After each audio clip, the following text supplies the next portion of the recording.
उधमपुर में जो नगर पालिका जिन पंचायतों को शामिल किया गया वो कौन कौन सी पंचायतें हैं और उनकी जो बाउंड्री है वो कहाँ से कहाँ तक है। जो नगर पालिका है उसके क्या लाभ मिलने वाले हैं लोगों को और क्या कुछ उसका नुकसान होने वाला है। जैसे आदमपुर है या आदमपुर के कुछ जो जवाहर नगर है या फिर आप मंडी में लेते हैं तो जो पेट्रोल पंप है उनके पीछे जो एग्रीकल्चर लैंड जहाँ पे खेती की जाती है उन जमीनों को क्या कुछ किया जाएगा, उनको उनमें कॉलोनी काटी जाएगी, उनको वैसे रखा जाएगा। सरकार जबरदस्ती प्रेशर डाल सकती है, आप कॉलोनी कटवाओ उस पर खेती नहीं कर सकते। तो मंडी आदमपुर सिर्फ 2 या 3 कॉलोनियां है, जैसे मॉडल टाउन है और 1-2 कॉलोनियां और है वो ऑथोराइज्ड है, बाकी अनऑथोराइज्ड उनका क्या कुछ किया जाएगा। मंडी आदमपुर में 15 वार्ड है, तो 15 वार्ड वो किस आधार पे वार्डों को बनाया गया, जनसंख्या के आधार पे है या जिस प्रकार पंचायतों के होते हैं या विधानसभा के लोकसभा के उस प्रकार के होते हैं। बिजली के बिल है, सीवरेज के बिल है या पानी के बिल है या फिर जो हाउसिंग रेंट है उन या फिर जो हाउसिंग टैक्स लगने वाले क्या ऐसा कुछ होने वाला है। या बड़ी बात आती है अब चुनाव को, जो इसमें नगर पालिका का मुख्य जो जिस प्रकार गांव का सरपंच होता है तो उसका प्रतिनिधित्व कौन करेगा और उसको क्या कहा जाएगा, कौन इलेक्ट करेगा, जनता करेगी या जो एमसी है वो करेंगे, एमसी बनेंगे तो वो किस हिसाब से बनेंगे। इस प्रकार पंचायतों में ड्रा निकलते हैं तो उनका रिजर्व के हिसाब से होगा या किस हिसाब से उनको निर्धारित करा जाएगा कि कौन सा वार्ड रिजर्व में है, कौन सा अनरिजर्व में है, कौन सा कब तक लगता है, क्योंकि पंचायत चुनाव के साथ में होगा या उनके बाद में या कितने दिन उनसे टाइम पहले होगा। नगर पालिका की बाउंड्री है उससे बाहर है, उसका वोट यहाँ पे है तो वो रह रहा है, उसका क्या कुछ किस प्रकार होगा उसका। नमस्कार, जय हिंद। आप देख रहे हैं हिसार पुलिस। जैसा कि आप सभी को पता है कि मंडी आदमपुर की कुछ पंचायतों को नगर पालिका का दर्जा मिल चुका है, तो ऐसे में सभी के मन में सवाल उठ रहे हैं कि नगर पालिका का क्या काम होता है, नगर पालिका कितना लाभ होगा, कितना नुकसान होगा।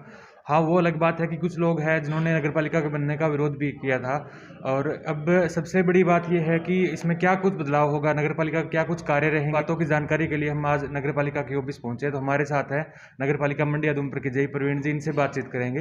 जी नमस्कार सर। नमस्कार। सर, सबसे पहला सवाल तो मेरा ये है कि मंडी आदमपुर में जो नगर पालिका जिन पंचायतों को शामिल किया गया वो कौन कौन सी पंचायतें हैं और उनकी जो बाउंड्री है वो कहाँ से कहाँ तक रहेगी। इसमें 3 पंचायतों को शामिल किया गया है। एक जवाहर नगर, दूसरा मंडी आदमपुर और तीसरा आदमपुर गांव।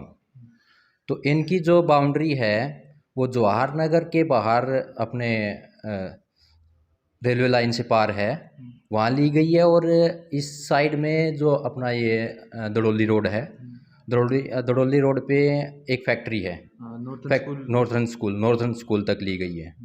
और अगरवा रोड पे ये जो फैक्ट्री लगी हुई है एक, शायद कोई कृष्णा फैक्ट्री, वहाँ तक ली गई है। तो इसमें हमारी जो पंचायत के बाहर एमसी लिमिट है, एमसी लिमिट से बाहर जो डाणियाँ है, सीसवाल की डाणियाँ हैं, तो वो शामिल नहीं है क्योंकि वो आउटसाइड एमसी लिमिट है, जो एमसी लिमिट से बाहर है। तो इनकी जो टोटल तीनों पंचायतों को मिला के जो हमारी पॉपुलेशन हुई है वो लगभग 24,000 के आसपास आई है। और अभी वार्डबंदी का कार्य चल रहा है, तो 15 वार्ड बनाए गए हैं तीनों पंचायतों को मिला के। और जल्द ही जो हम ये वार्डबंदी का कार्य फाइनल करके और रिपोर्ट सबमिट करवाने के बाद में वार्डबंदी का कार्य कंप्लीट हो जाएगा। और उसके बाद में जो कॉलोनीज़ वगैरह हैं, जो कॉलोनी वगैरह कटेंगी, उनको ऑथराइज अनऑथराइज का दर्जा दे दिया जाएगा। और अगर इस प्रकार बात की जाए तो नगर पालिका है तो उसके क्या लाभ मिलने वाले हैं लोगों को और क्या कुछ उसका नुकसान होने वाला है।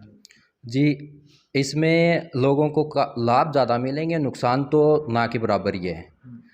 इसमें मुख्य रूप से विकास में प्रगति होगी, साफ सफाई स्वच्छता पे ध्यान दिया जाएगा। तो यहाँ पे जितने सफाई कर्मचारी हैं उनकी संख्या बढ़ा दी जाएगी और स्टाफ बढ़ेगा। उसके बाद में जो रोड वगैरह हैं, गलियाँ वगैरह हैं, वो अच्छे से बनेंगी, उस डेवलपमेंट वर्क सही चलेंगे। और भी लोगों को कोई परेशानी नहीं होगी, प्रॉपर्टी वगैरह से भी नक्शा पास होगा प्रॉपर तरीके से, तो अच्छे स्ट्रक्चर भी बनेंगे। तो आने वाले दिनों में टोटल ओवरऑल डेवलपमेंट देखने को मिलेगा नगर पालिका आदमपुर में। और सर, जिस प्रकार मैं बात करूं, जैसे आदमपुर है या आदमपुर के कुछ जो जवाहर नगर है या फिर आप मंडी में लेते हैं तो जो पेट्रोल पंप है उनके पीछे कई जगह जो एग्रीकल्चर लैंड जहाँ पे खेती की जाती है तो उन जमीनों को क्या कुछ किया जाएगा, उनको उनमें कॉलोनी काटी जाएगी, उनको वैसे ही रखा जाएगा। जी, अगर कोई कॉलोनी प्रपोज होती है, किसी के द्वारा कॉलोनी काटी जाएगी, तो वो ऑथराइज कॉलोनी काटी जाएगी, हमारे द्वारा प्रपोज की जाएगी, उसके बाद ही कॉलोनी काटी जाएगी, ना कि अनऑथराइज कॉलोनी कोई अपने तरीके से काट सकता है। वो एग्रीकल्चर लैंड ही रहेगी। अगर सरकार जबरदस्ती प्रेशर डाल सकती है, आप कॉलोनी कटवाओ उस पर खेती नहीं कर सकते। नहीं, ऐसा कुछ नहीं है। जब तक आप एग्रीकल्चर करोगे, एग्रीकल्चर कर सकते हो। अगर कोई उसका जो ओनर है प्रॉपर्टी का, अगर वो कॉलोनी काटना चाहे तो वो अपने तरीके से, ऑथराइज तरीके से यहाँ से प्रपोजल भेज के और हेड ऑफिस से करवा सकते हैं। और सर जिस प्रकार मैं बात करूँ तो मंडी आदमपुर में सिर्फ 2 या 3 कॉलोनियाँ है, जैसे मॉडल टाउन है और 1-2 कॉलोनियाँ और है वो ऑथोराइज्ड है, बाकी अनऑथोराइज्ड उनका क्या कुछ किया जाएगा? उनको ऑथराइज करवाने के लिए प्रपोजल भेजा जाएगा। तो सर उसकी क्या कुछ प्रक्रिया रहेगी, कितना टाइम लगने वाला है उसमें भी? उसमें अभी हमारी वार्डबंदी हो जाती है, वार्डबंदी के 6 महीने के अंदर अंदर ये करवा देंगे। और सर जिस प्रकार अभी आपने बताया कि मंडी आदमपुर में 15 वार्ड है, तो 15 वार्ड वो किस आधार पे वार्डों को बनाया गया, जनसंख्या के आधार पे है या जिस प्रकार पंचायतों के होते हैं या विधानसभा के, लोकसभा के उस प्रकार के होते हैं? क्योंकि सर जैसे भी वार्ड नंबर 1 है तो वार्ड नंबर 1 में एक घर हो गया वो आदमपुर गांव का हो गया, या एक घर हो गया वो जवाहर नगर का या मंडी आदमपुर का हो गया, तो उसमें काफ़ी दिक्कतें आती है। तो किस प्रकार से भी वार्डबंदी करी गई है? वार्डबंदी हमने हदबस्त देख के की है। ज़्यादा कोशिश रही है कि हमारी 2 हदबस्त हैं, एक तो खारा बरवाड़ा की और एक आदमपुर गांव की। तो हमने ज़्यादातर कोशिश की है कि दोनों हदबस्त का अलग अलग से ही वार्डबंदी की जाए। फिर भी 1 या 2 वार्ड ऐसे हैं जिसमें दोनों हदबस्त के आए हैं, तो उनको भी पॉसिबल यही रहेगा कि ज़्यादा से ज़्यादा एक ही हदबस्त में कर दें और किसी को दिक्कत ना आए, तो एक गांव का एक ही गांव में रखें वार्ड। 4 वार्ड बने जवाहर नगर के, 5 वार्ड बने तो एक ही जवाहर नगर की पंचायत के अकॉर्डिंग ही बनेंगे वो। और सर अभी आप बता रहे हो कि काफ़ी कुछ विकास होने वाला है, तो ऐसे में जिस प्रकार बिजली के बिल है, सीवरेज के बिल है या पानी के बिल है या फिर जो हाउसिंग रेंट है उन या फिर जो हाउसिंग टैक्स लगने वाले, क्या ऐसा कुछ होने वाला है? देखो, बिजली के बिल तो पहले भी आते रहे हैं। हाँ। बिजली विभाग द्वारा लिए जाते हैं। सीवरेज का है वो पब्लिक हेल्थ डिपार्टमेंट लेता है चार्ज, जितना भी होता है। तो प्रॉपर्टी टैक्स ऐड हो जाएगा इसमें। डेवलपमेंट चार्जेस, प्रॉपर्टी टैक्स वो लगेगा। प्रॉपर्टी टैक्स वो नाम मात्र ही है, वो डेवलपमेंट के लिए ही है। जो जनता का पैसा आएगा वो जनता की गलियां बनाने के लिए और जनता के विकास के लिए यूज होगा। ऐसा तो नहीं है ना सर किसी प्रकार से जैसे बिजली बिल बढ़ेगा या फिर उसको कमर्शियल कर दिया जाएगा या फिर जो पानी का बिल है वो बढ़ेगा, सीवरेज का बिल बढ़ेगा? नहीं, ऐसा कुछ नहीं है। किसी का ऐसा कुछ नहीं बढ़ेगा। जो पहले था वैसा ही रहेगा। और सर सबसे बड़ी बात आती है अब चुनाव को, जो इसमें नगर पालिका का मुखिया जो जिस प्रकार गांव का सरपंच होता है तो उसका प्रतिनिधित्व कौन करेगा और उसको क्या कहा जाएगा? अब पहले सरपंच होते थे पंचायतों में, तो अब ये वार्ड बन गए तो वार्ड का होगा एमसी, पार्षद, जिसको पार्षद बोला जाता है, म्युनिसिपल काउंसलर। और उस पे एक चेयरमैन होगा।